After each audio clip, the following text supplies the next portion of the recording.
May I please request Mr. Osman Khalid Waheed, who's the CEO of Ferozsons Laboratories Ltd, to come on stage and give his keynote address. So we're talking here today really about finally meeting Pakistan's unmet potential in terms of pharmaceutical exports. And as Khalid Mahmood Saab pointed out, it's not just a matter of our export potential. As the pharmaceutical industry, we are all custodians of human health. So our first and most important responsibility is to ensure that the medicines we produce meet not just a local standard, but a standard that is accepted globally. That is important for our exports, but it's also important for that sacred responsibility that we all uphold as pharmaceutical manufacturers and not manufacturers in other industries. So the export potential for Pakistan is vast. In fact, last year was the 10th anniversary of a report by McKinsey & Associates that was commissioned by the Planning Commission over 10 years ago and is still sitting somewhere within the system. In this period, while there have been challenges and not much progress on the recommendations of the report, we have continued to move ahead. So 90% of all drugs that are used in this country are made in this country, whether they're by local companies or multinational manufacturers. That's a very important measure of progress. So import substitution, I think we've gone a long way in. This applies surely to pharmaceuticals. It doesn't unfortunately apply to vaccines, and I think that is definitely the next frontier that collectively we should all be looking at. Within these areas, despite the challenges that we faced, as I said, in terms of meeting our export potential, we are way behind. So while import substitution has been a major achievement, in exports, we are still just trying to reach the $300 million mark. Whereas our potential, as Tariq Ikram Saab pointed out, and he's been a champion of the pharma sector from the moment he joined the public sector over a decade ago, we still have a long way to go. So $5 billion, that is the target, I think we all agree is achievable. What it really requires is a tripartite commitment by all the stakeholders that are present in this room. So this is a collective challenge. It's not one that is only solvable by DRAP or by the Ministry of Commerce or by Dr. Faisal Sultan. It's a collective challenge. And as I said, it requires a pact between these three stakeholders.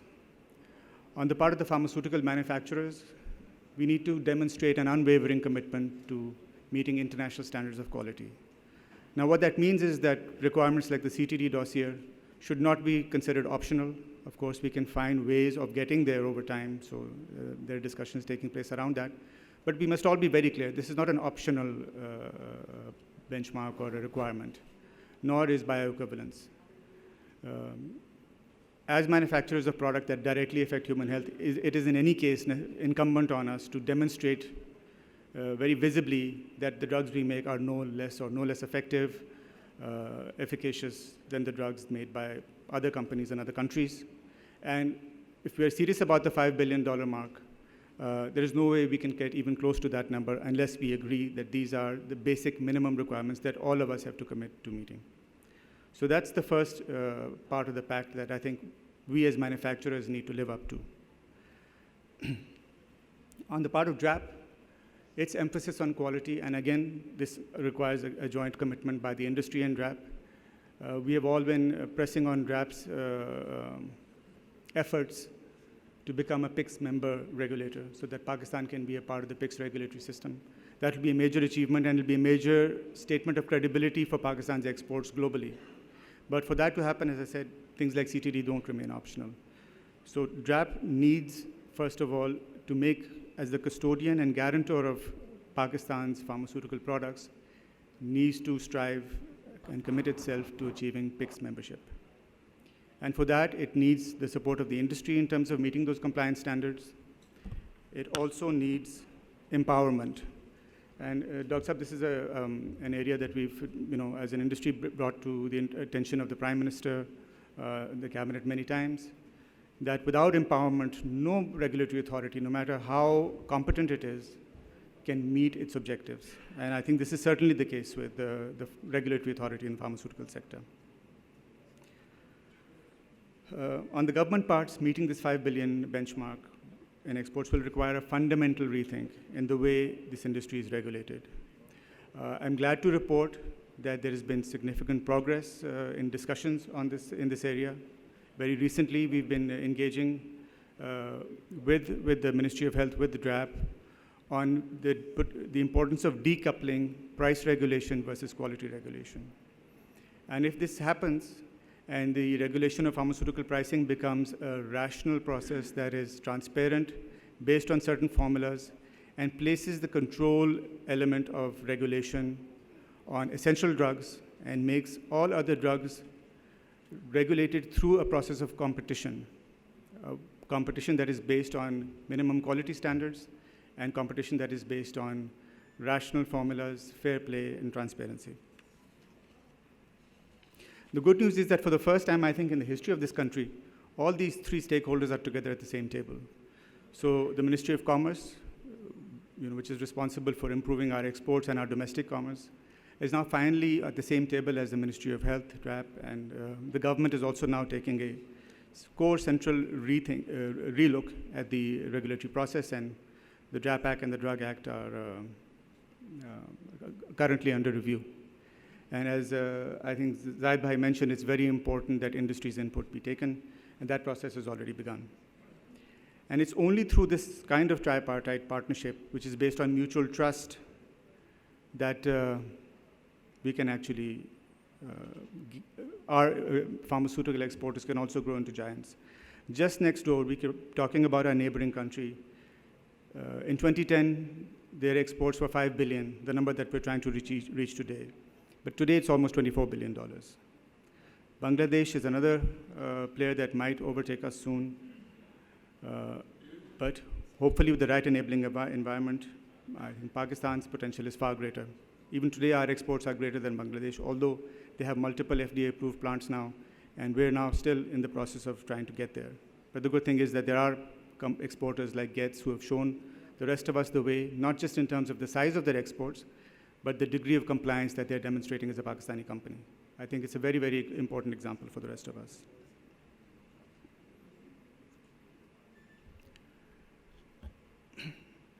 The other thing I think I'd like to point out is very important for us to recognize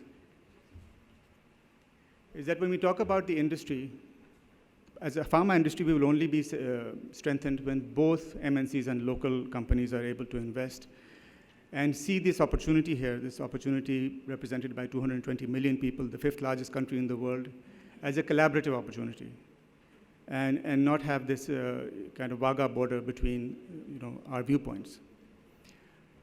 India has taken this route.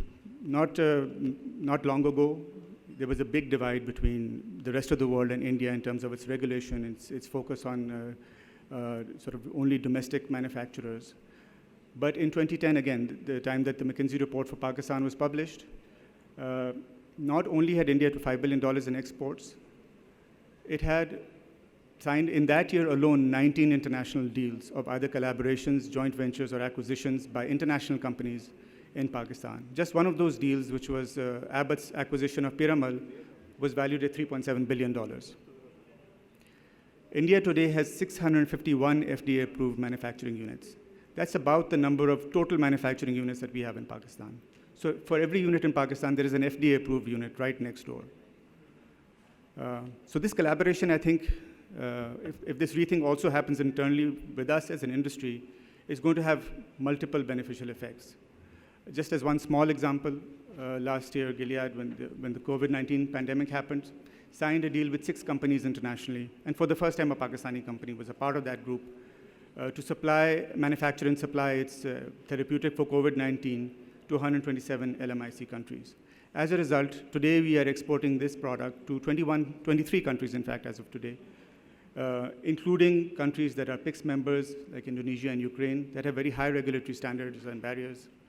So this should not be just one case or one manufacturer or one product. This needs to be multiple manufacturers in Pakistan, multiple such collaborations, and multiple products. So the opportunities are huge.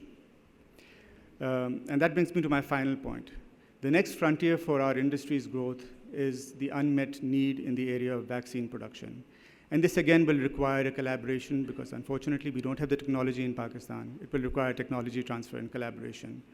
And again, another type of tripartite partnership. Vaccine is a huge area of concern for the global community. There's a big disconnect between the availability of vaccination in developed parts of the world versus countries like Pakistan. Less than 5% of LMIC population is still vaccinated only. We need to produce 5 billion doses collectively. And there's only one vaccine manufacturing hub in the developing world, which is in South Africa, and which was announced very recently. One of the fragile areas of the global health system that was exposed was the fact that the whole world is overly reliant on one center of production in vaccines, which is India right next door. India produces 70% by volume of all Gavi vaccines. So when India places an export ban, the whole planet feels the repercussion. And multiple countries, multiple continents get deprived of the ability to vaccinate their populations. That's why today there is a need to diversify the vaccine manufacturing base across the globe, and Pakistan is an ideal candidate. We have companies that have the required quality levels, the required human resource. What we require is partnerships. And this is, again, where international companies and local companies have to look at partnering together.